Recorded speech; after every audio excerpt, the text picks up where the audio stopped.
अगर आप भोजपुरी की ताजा खबरों को देखना चाहते हो तुरंत ही हमारे चैनल को सब्सक्राइब करें। ये लाल रंग का सब्सक्राइब बटन दबाएं और बेल आइकन को दबाएं, जिससे नई वीडियो की जानकारी आप तक पहुंच जाएगी। जान लीजिए सब्सक्राइब करना बिल्कुल फ्री है। भोजपुरी इंडस्ट्री के सुपरस्टार अभिनेता खेसारी लाल यादव की कितनी दीवानगी भोजपुरी दर्शकों में है, ये हमें बताने की जरूरत नहीं है, क्योंकि उनके फिल्मों और गानों को लेकर भोजपुरी दर्शक हमेशा से ही इंतजार करते रहते हैं। लेकिन दोस्तों, अब खेसारी लाल यादव ने अक्षय कुमार से पंगा लेकर अपना ही नुकसान करा दिया। जी हाँ, आपको बताना चाहेंगे कि खेसारी लाल यादव की फिल्म दबंग सरकार आज यानी 30 नवंबर को बिहार, झारखंड, नेपाल के कुछ सिनेमाघरों में रिलीज हुई है। लेकिन वहीं दूसरी ओर 29 नवंबर को अक्षय कुमार रजनीकांत स्टारर फिल्म 2.0 भी रिलीज हुई थी। 2.0 के सामने दबंग सरकार रिलीज करना खेसारी लाल यादव को महंगा साबित हो रहा है, क्योंकि 2.0 की दीवानगी दर्शकों में बढ़ चढ़कर बोल रही है और अक्षय कुमार की इस फिल्म को लेकर दर्शक काफी ज्यादा एंजॉय भी कर रहे हैं। ऐसे में खेसारी लाल यादव की फिल्म दबंग सरकार को थोड़ा नुकसान झेलना पड़ रहा है, लेकिन खेसारी लाल यादव की इतनी दीवानगी है कि उनकी फिल्म आसानी से ही अपना बजट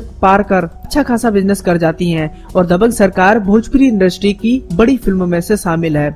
लेकिन ये भी कहना गलत नहीं होगा कि अक्षय कुमार के सामने दबंग सरकार का टिकना थोड़ा मुश्किल साबित हो सकता है, क्योंकि 2.0 भारतीय सिनेमा के इतिहास की सबसे महंगी फिल्म है और इस फिल्म का बजट करीब 550 करोड़ के आसपास बताया जा रहा है। वहीं पर फिल्म 2.0 को पूरे देश भर में हिंदी, तमिल और तेलुगु में 3 भाषाओं में रिलीज किया गया है और रिलीज होते ही फिल्म 2.0 ने बॉक्स ऑफिस पर अपना कहर मचाना शुरू कर दिया है। वेल दोस्तों, इस बारे में आपकी क्या राय है और आप किस फिल्म को देखना पसंद करेंगे? क्या आप खेसारी लाल यादव की फिल्म दबंग सरकार को देखना पसंद करेंगे या फिर अक्षय कुमार और रजनीकांत स्टारर फिल्म 2.0 को? हमें जरूर अपनी राय दें नीचे दिए गए कमेंट सेक्शन के जरिए।